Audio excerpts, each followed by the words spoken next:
The winter sky over Germany was iron gray, the kind of sky that swallowed sound and weighed down the heart. Heinz Knoke, a Luftwaffe fighter ace, sat strapped into the cockpit of his Messerschmitt Bf 109, waiting for the order to scramble.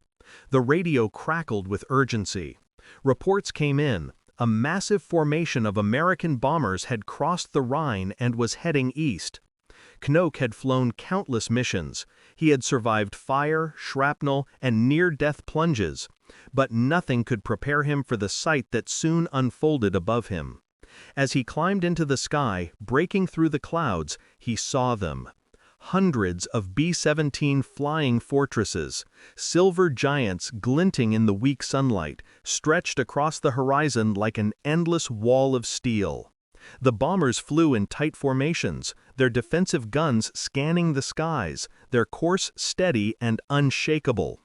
Knoke's breath caught. It was not just the number of planes, it was the sheer inevitability of their power. For every bomber shot down, two more seemed to appear. The Luftwaffe was bleeding, its squadrons decimated, its resources stretched thin. And yet the Americans came, day after day, heavier and stronger. Knoke adjusted his oxygen mask and tightened his grip on the control stick. Around him, fellow German pilots closed in, their engines roaring with desperation. The order came, attack the bombers at all costs. He dove. The wind screamed past his canopy as he cut through the formation, his guns spitting fire. A bomber shuddered, black smoke pouring from its wing. But before Knoke could savor the moment, tracers whizzed past his plane. American escort fighters had arrived. Sleek P-51 Mustangs swooped in, their speed and agility unmatched. The sky became chaos. Explosions ripped through the clouds, fireballs tumbled earthward, and the air was filled with the stench of burning fuel.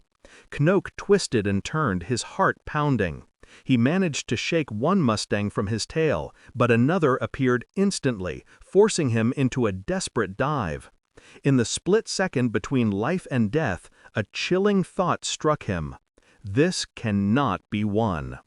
The Reich had once boasted of invincibility. The Luftwaffe had dominated the skies over Poland, France, and even the early battles with Britain. But now, in 1944, it was a shadow of its former self.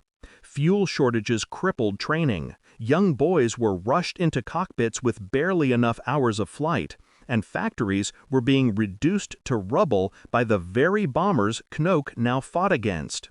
He leveled his plane and scanned the horizon. The bombers were still there, row upon row, stretching farther than the eye could see. Their engines hummed with relentless determination, their payloads ready to rain destruction on German cities, factories, and railways. For a brief moment, Knoke stopped firing. He just watched. The silver swarm was more than machines. It was the symbol of Germany's downfall. Each bomber represented an industrial might Germany could never match, a nation across the ocean that had awakened with unstoppable force. He felt the weight of history pressing on him. No matter how bravely he and his comrades fought, no matter how many victories they claimed in the dogfights, the tide of war was irreversible. The Luftwaffe was dying, and with it, the dream of Hitler's Reich. Yet Knoke fought on. He could not abandon his comrades, nor could he betray the instinct that had carried him through so many battles. He fired again, watching another bomber trail smoke before slipping away into the formation, still flying, still advancing. Minutes stretched like hours. By the time Knoke landed, his fuel nearly gone, his plane riddled with bullet holes, the reality of defeat was burned into his mind. The airfield was quieter than it used to be. Fewer planes returned each mission, fewer friends survived. That night, as he sat alone with a cup of bitter coffee, Knoke wrote in his diary. His words were not of glory or victory, but of despair. He admitted what many dared not say aloud: Germany could not win this war.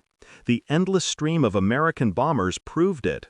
Their presence was like a dark storm cloud, rolling forward with unstoppable momentum, crushing everything beneath it. The war was already lost. The only question was how long it would take for the world to admit it. For Knoke, the realization was both a relief and a sorrow. Relief because the truth was finally undeniable.